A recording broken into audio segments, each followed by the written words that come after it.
Hey guys, and welcome back to another episode of Federico Talks Watches. I'm back in the Cali today. Everybody wanted to know what I was driving last time I was doing a car video. It is a Ferrari California, just my little weekend kind of toy. And I'm taking a ride down to South Beach right now. Customary wristwatch check. I am wearing my Rolex Hulk. And I'm driving out to South Beach to actually meet another friend of mine who's also a watch dealer, Menta Watches, because I got in this vintage rare Tudor that honestly I know nothing about, and he certainly does. So I'm hoping he can help me a little bit with it. But that's not why we're here today. We're here today to talk about something that a lot of the not biggest watch brands like Rolex and Patek, but kind of right below that, Jaeger, Piaget, Swatch Group brands, a thing they've been doing all over the world, which I just don't kind of understand. And I'm in traffic right now, so I'm gonna wait for this light, and I'll get back to you guys in just a couple of minutes. Anyway, guys, we're back. I had to roll the windows up because of the noise. We're about to get on the causeway to cross over South Beach, and this is by far one of my favorite roads in Miami. Oh man, this is a lot of fun. Just gonna have a couple of seconds of fun here before I get back to the watch talk. Oh man, that's great. And here goes the traffic again. Oh well.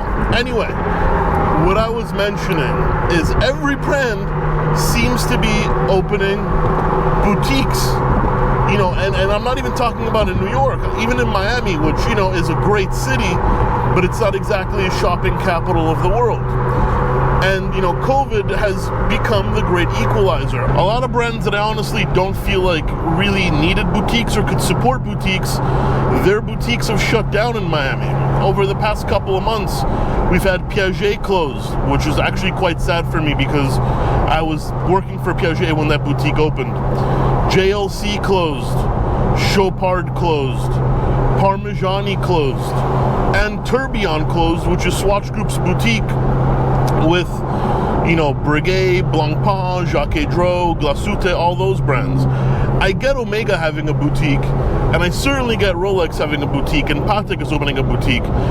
But I just don't think brands like JLC, as great as they are, and as popular as they are in the watch world, can kind of support standalone boutique business. I mean, guys, we're talking rents of anywhere between $20,000 and $50,000 a month, which I assure you is not very expensive in Miami. I know stores in New York that pay more than 10 times per that per month.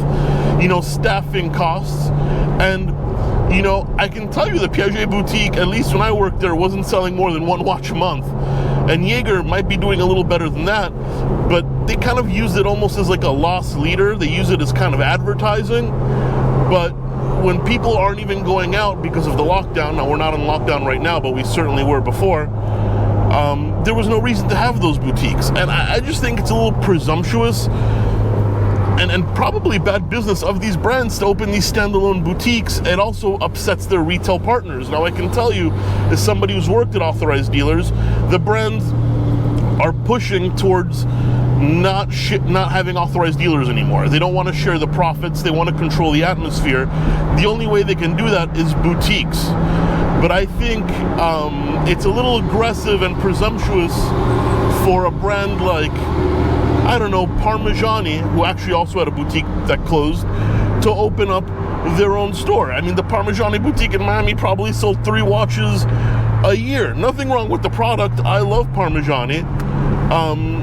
But as a standalone store, absolutely not. And I don't know what the real point of this video is, apart from the fact that I wanted to mention that like 7 watch boutiques closed in the past 2 months. And, when they first opened, I'm like, how could these guys even support their own boutique? This brand is nowhere near big enough, as much as I may like or dislike, but generally like the brand.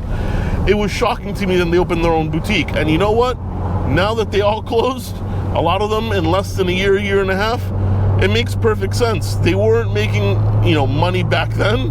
Thought it was an aggressive play, and they certainly weren't making money during the lockdown. Ooh, a little bit more open road here. Love it. But yeah, guys, just a little kind of random observation in the watch market. Have you noticed this as well? Let me know what you think. I mean, were you surprised that smaller brands like, I don't know, Parmigiani, Langenzona, which actually their boutique is still open, Piaget, have multiple boutiques, and not even the biggest of cities. I mean, I get having a boutique in New York and LA, but Miami is definitely second tier when it comes to that stuff. I don't know. I certainly was surprised. Let me know what you think. Also, guys, do you enjoy these driving videos? If you do, I'll keep making them, maybe around once a month. Certainly not the easiest thing to make, thinking and driving and dodging traffic, not the easiest thing in the world. But if you guys enjoy them, I'll keep making them. Anyway, I'm not too far away from my destination, about 5 minutes, and I got to start looking for parking. But thank you for joining me. Take care, guys.